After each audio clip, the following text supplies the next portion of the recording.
میں نے یہودیوں کا انسائکلوپیڈیا لکھا ہے جس میں یہودیوں کی پوری تاریخ درج ہے۔ میں نے ان کا پورا عقیدہ لکھا ہے جو ان کی کتابوں توریت اور تلمود میں ہے، اور میں نے اسرائیل میں ان کی موجودہ صورتحال کے متعلق لکھا ہے۔ دو چیزیں ہیں۔ سب سے پہلی بات، ان کے مذہب، ان کے عقیدے میں یہ بالکل واضح ہے کہ وہ اپنے آپ کو چنے ہوئے لوگ اور باقی تمام لوگوں کو جانوروں کی طرح سمجھتے ہیں، اور وہ حال ہی میں ٹی وی پر یہ کہہ چکے ہیں، ہم سب نے سنا تھا، یعنی ان کے ہاں یہودیوں کی زندگی کے سوا کسی اور انسانی زندگی کی کوئی اہمیت نہیں ہے۔ یہ ان کی کتابوں میں لکھا ہے، لیکن یہ صرف ایک بہانہ ہے۔ اسرائیل ایک مذہبی ریاست بالکل نہیں ہے۔ وہ اسے یہودی ریاست کا نام دیتے ہیں مگر یہودی تعلیمات پر عمل نہیں کرتے۔ ریاست کا بڑا حصہ اور لوگ سیکولر ہیں، وہ کسی بھی مذہب کو نہیں مانتے اور وہ یہودیت پر عمل نہیں کرتے۔ آپ دیکھتے ہیں کہ کرپشن، بدکاریاں اور ہر برا کام جو ان کی کتابوں میں منع ہے وہ آپ کو ان کی زندگی میں ہر جگہ نظر آتا ہے۔ لہٰذا یہ صرف ایک بہانہ ہے، اس کی بنیاد ظلم ہے، اس کی بنیاد یہ احساس ہے۔ بچپن سے ہی ان کے دماغوں میں یہ بات بٹھائی گئی ہے کہ وہ چنے ہوئے لوگ ہیں اور وہ جو چاہے کر سکتے ہیں۔ یہ اپنے سوا پوری دنیا کے لوگوں کو ختم کر سکتے ہیں۔ دوسرے لوگ ان کے لیے کاکروچ ہیں۔ یہ دوسروں کو اس طرح دیکھتے ہیں۔ یہ کھلم کھلا تو نہیں کہتے، لیکن ان کی کتابوں میں بہت صاف صاف لکھا ہے، اور اس کا حوالہ میری کتاب یہودیوں کا انسائکلوپیڈیا میں بھی موجود ہے۔ کیا زائونسٹ کا یہ نظریہ ہے کہ جب ہم نیل سے فرات تک ان سارے ملکوں پر قبضہ کر لیں گے تب ہمیں زمین پر جنت مل جائے گی؟ کیا وہ آخرت پر ایمان نہیں رکھتے؟ وہ آخرت پر ایمان رکھتے ہیں اور وہ مسیح کو بھی مانتے ہیں، مگر حضرت عیسیٰ علیہ السلام کو مسیح نہیں مانتے۔ یہ ان کی کتابوں میں بہت واضح لکھا ہے، اور یہ بھی کہ عیسیٰ علیہ السلام کی والدہ مریم علیہ السلام نعوذ باللہ بدکار تھیں، اور حضرت عیسیٰ علیہ السلام ایک بدکارہ کے بیٹے تھے اور وہ جھوٹے تھے، لہٰذا انہوں نے عیسیٰ علیہ السلام کو سولی پر چڑھا دیا تھا۔ ان کے مطابق وہ انہیں قتل کر چکے ہیں، لیکن ہمارے دین کے مطابق ظاہر ہے ایسا نہیں ہے، مگر ان کا یہی عقیدہ ہے۔ اس کا ذکر قرآن مجید میں بھی ہے، وَقَوْلَهِمْ إِنَّا قَتَلْنَا الْمَسِيحَ عِيسَىٰ ابْنَ مریم، اور یہ کہا کہ ہم نے اللہ کے رسول مسیح عیسیٰ ابن مریم کو قتل کر دیا تھا۔ مگر یہ بات میں کبھی نہیں سمجھ پایا کہ عیسائی پھر یہودیوں کا ساتھ کیوں دیتے ہیں، وہ اسرائیل کی حمایت کیوں کرتے ہیں، جبکہ ان کے بارے میں وہ ایسا کہتے ہیں، ہم حضرت مریم علیہ السلام اور حضرت عیسیٰ علیہ السلام کا احترام کرتے ہیں، یہ ہمارے دین کا حصہ ہے۔ اگر آپ حضرت عیسیٰ علیہ السلام کو نہ مانیں تو آپ مسلمان نہیں رہتے۔ ہماری کتابوں میں بھی یہی لکھا ہے، اس کا موازنہ اس سے کریں جو ان کی کتابوں میں لکھا ہے، تو اصل میں وہ ایسے لوگ ہیں، وہ دوسروں کو اس نظر سے دیکھتے ہیں، اور بدقسمتی سے پوری دنیا کے ساتھ یہی ہوگا۔ وہ اسے زمین پر جنت سمجھتے ہیں، مگر یہ ان کے لیے اختتام نہیں ہے۔ ان کے مطابق کسی دن ان کا مسیح آئے گا اور اس کے ساتھ مل کر یہ پوری دنیا کو کنٹرول کریں گے، صرف عرب دنیا نہیں بلکہ پوری دنیا کو۔ یہ ان کی کتابوں میں لکھا ہے۔ تو یہ کینسر ہے، اور اس کینسر کے پھیلنے سے پہلے اس سے آگاہ رہیں۔ تو وہ بس اس دنیا کو بنیادی طور پر اپنی جنت بنانا چاہتے ہیں، ٹھیک؟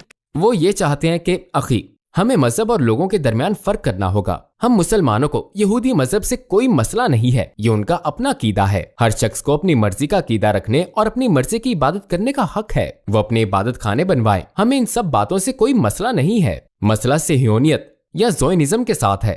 جب کچھ یہودی زائونسٹ بن جاتے ہیں اور کچھ عیسائی زائونسٹ بن جاتے ہیں اور وہ ہمارے ملک پر قبضہ کرتے ہیں اور وہ ہمیں ختم کرنا چاہتے ہیں، تب مسئلہ جنم لیتا ہے، اور ہم ہار نہیں مانیں گے۔ ہم جھکیں گے نہیں بلکہ مزاحمت کریں گے۔ ایسا نہیں ہے کہ فلسطینی کو ختم کر کے 2 بلین مسلمانوں کو چھوڑ دیا جائے گا، وہ ایک دن آپ کو بھی ختم کر دیں گے۔ تو انصاف پسند کہلانے والی یہ ریاستیں جیسا کہ امریکہ، انگلینڈ، جرمنی، فرانس وغیرہ اس کے خلاف کیوں نہیں بولتی؟ یہ ممالک آزادی اظہار کے حمایتی تصور کیے جاتے ہیں، لیکن انہوں نے اسرائیل کے خلاف احتجاج بھی نہیں کرنے دیا، تو ان کے عمل میں کتنا تضاد ہے؟ کیا ہم کہہ سکتے ہیں کہ انہوں نے اپنا اصل چہرہ دکھا دیا ہے؟ ہاں اخی، میں ان کے ساتھ بہت لمبے عرصے سے رہ رہا ہوں۔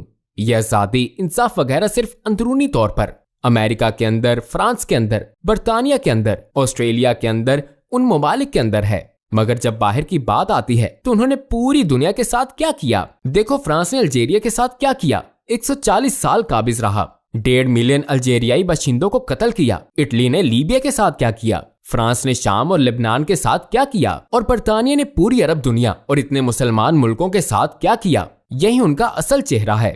امریکہ نے افغانستان، عراق، ویتنام اور ہر اس جگہ کے ساتھ کیا کیا جہاں وہ گیا۔ یہ لوگ، یا اخی احمد، یہ لوگ اپنے شہریوں کے علاوہ کسی اور کے لیے انصاف اور آزادی پر یقین نہیں رکھتے، یہی ان کی اصلیت ہے، اور یہ ان کے اقدامات سے بہت واضح ہے۔ کوئی ایک مذمت بھی نہیں، ہم نے 2000 بچوں کی ہلاکت پر مذمت کا ایک لفظ بھی نہیں سنا۔ دوسروں کی تعداد تو چھوڑیں، اب تک 2000 بچے ہلاک ہو چکے ہیں۔ یا اخی احمد، پچھلے 3 دنوں میں روزانہ 300 لوگ قتل ہو رہے ہیں، جن میں 150 بچے ہیں۔ ہمیں معلوم ہونے والی یہ اوسط تعداد ہے اور کوئی ایک مذمت بھی نہیں۔ یہ آزاد ملک جن کی آپ بات کر رہے ہیں، اخی احمد، کسی بچے کے لیے مذمت کا ایک لفظ تک نہیں کہتے۔ یہ ہے وہ تہذیب، وہ مغربی تہذیب جو پوری دنیا کو ایک پیغام سنا رہی ہے۔ میں آپ سے یہ سوال پوچھنا چاہتا ہوں، پوری تاریخ میں عیسائیوں، یہودیوں اور مسلمانوں نے یروشلم، القدس پر کنٹرول پانے کے لیے ایک دوسرے سے سخت جنگیں لڑی ہیں۔ اس کی کیا وجہ ہے؟ یہ شہر مسلمانوں کے لیے اتنا اہم کیوں ہے؟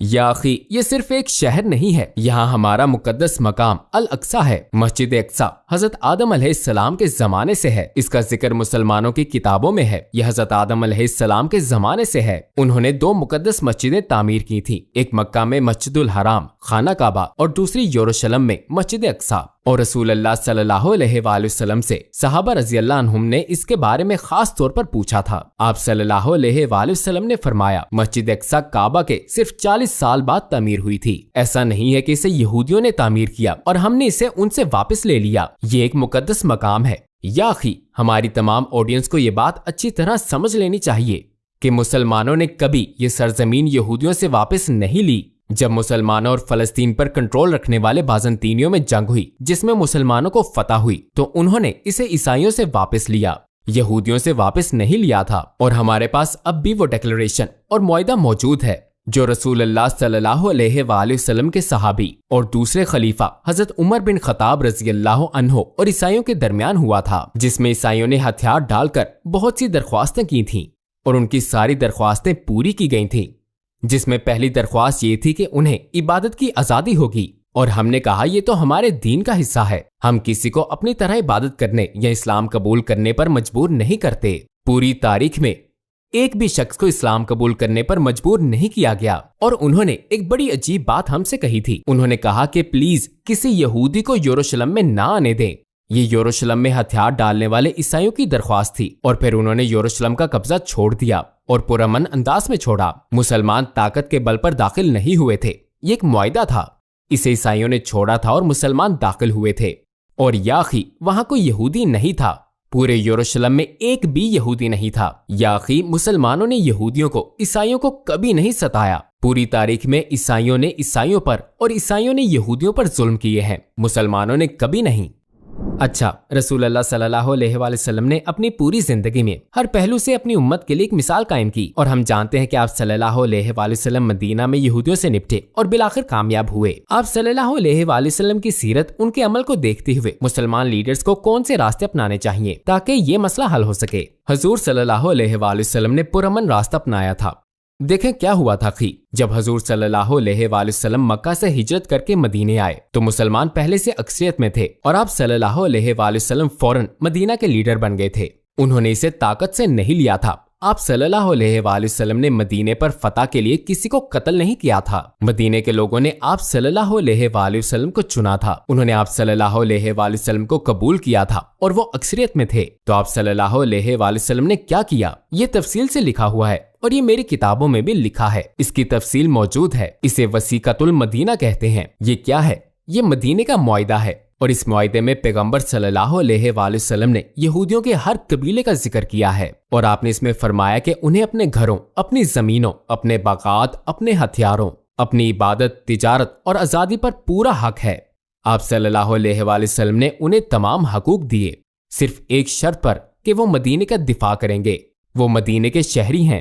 دیکھیں، جب مدینہ اور اسلام کی ریاست قائم ہوئی تو یہ صرف مسلمانوں کے لیے قائم نہیں ہوئی، جیسا کہ یہودیوں نے اسرائیل قائم کیا ہے، اور انہوں نے اگر عربوں اور مسلمانوں کو شہریت دی بھی تو ان کے ساتھ دوسرے درجے کے شہریوں جیسا سلوک کیا۔ لہٰذا یہ نسلی تعصب کی ریاست ہے، ہم تعصب نہیں رکھتے۔ مدینہ نسلی تعصب کی ریاست نہیں تھی، وہاں یہودی شہریوں کو پورے حقوق حاصل تھے، اور معاہدے میں یہ بھی تھا کہ اگر یہودیوں پر حملہ کیا گیا تو ہم ان کی حفاظت کریں گے، اور اگر ہم پر حملہ کیا گیا تو وہ ہماری مدد کریں گے۔ یہ لکھا گیا اور ان سب نے اس پر دستخط کیے، لہٰذا یہ ایک پرامن طریقہ تھا۔ اور پھر بعد میں جب انہوں نے حضور صلی اللہ علیہ وآلہ وسلم کے خلاف سازشیں کی جس کا پتہ لگ گیا تو انہیں سزا دی گئی، اور جب انہیں سزا دی گئی تو کسی عورت کو، کسی بچے کو، کسی بوڑھے کو نہیں دی گئی، سازش میں شامل نہ ہونے والے کسی فرد کو سزا نہیں دی گئی۔